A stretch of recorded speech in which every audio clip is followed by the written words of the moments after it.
놓쳐선 안 될 뉴스들을 쉽고 빠르게 전해드리는 백다혜의 이 시각 다정입니다. 지금 시각 5시 14분을 넘어가고 있습니다. 이 시각 다정의 소식들 먼저 키워드로 살펴보겠습니다. 유정아 실장, 어떤 키워드가 궁금하신가요?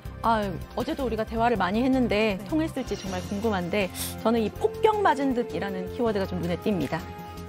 네. 한 번만 더. 그래요?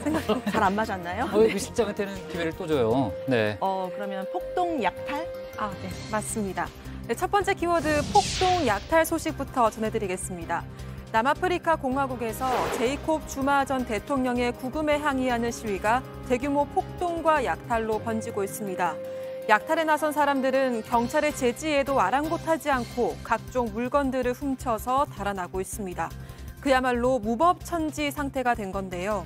이런 가운데 현지에 있는 LG전자 공장도 큰 피해를 입었습니다. 사람들이 트럭이나 수레를 사용해 전자제품들을 한가득 훔쳐가고 불까지 내면서 생산시설과 물류창고가 모두 타버린 겁니다. 다행히 인명피해는 없었지만 현장 접근이 어려워서 물적 피해 규모는 알기 어려운 상황인데요. 이번 폭동은 주마 전 대통령의 지지자들이 시작했지만 오랜 코로나 봉쇄와 생활고에 지친 시민들이 가세하면서 더 커졌다는 분석이 나오고 있습니다. 현지 정부는 더 이상의 약탈이 나오지 않도록 막기 위해 군부대까지 투입했는데요. 지금까지 6명이 숨지고 200여 명이 체포됐습니다. 다음 소식의 키워드는 폭격 맞은 듯입니다. 어제 오후 중국 장쑤성 수저우시의 한 호텔이 마치 폭격을 맞은 듯이 순식간에 무너져 내렸습니다.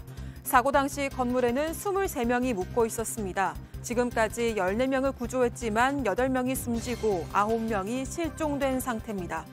호텔은 지난해 새로 문을 열었지만 건물이 지어진 지는 30여 년이 된 것으로 전해졌는데요. 사고 당시 건물 안에서는 인테리어 작업이 벌어졌던 것으로 알려졌습니다. 중국에서는 지난해에도 호텔이 붕괴하면서 70여 명의 사상자가 발생한 적이 있습니다. 그런데 1년 만에 또다시 비슷한 참사가 일어난 건데요. 현지 경찰과 구조당국은 호텔 쪽이 불법 개조 작업을 한 건 아닌지 조사하는 한편 나머지 실종자를 찾기 위해 수색 작업을 이어가고 있습니다. 마지막 소식 키워드 보겠습니다. 40대 슈퍼맨입니다. 어린이 3명을 구조한 슈퍼맨은 바로 40대 시민인 이동근 씨입니다. 어제 오후 경남 함안에서 있었던 일인데요. 둑길에서 자전거를 타던 이 씨는 살려달라고 외치는 어린아이의 고함 소리를 듣게 됐습니다. 곧이어 남자아이 3명이 하천에 빠져서 허우적거리고 있는 걸 발견했는데요. 이를 본 이 씨는 주저없이 곧장 물에 뛰어들어서 구조에 나섰습니다.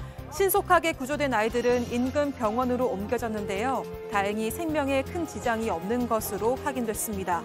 알고 보니 이 씨는 10여 년의 수영 경력을 갖고 있었습니다. 자녀들이 물에 빠지면 구해줘야 한다는 생각으로 수영을 시작했다고 하는데요.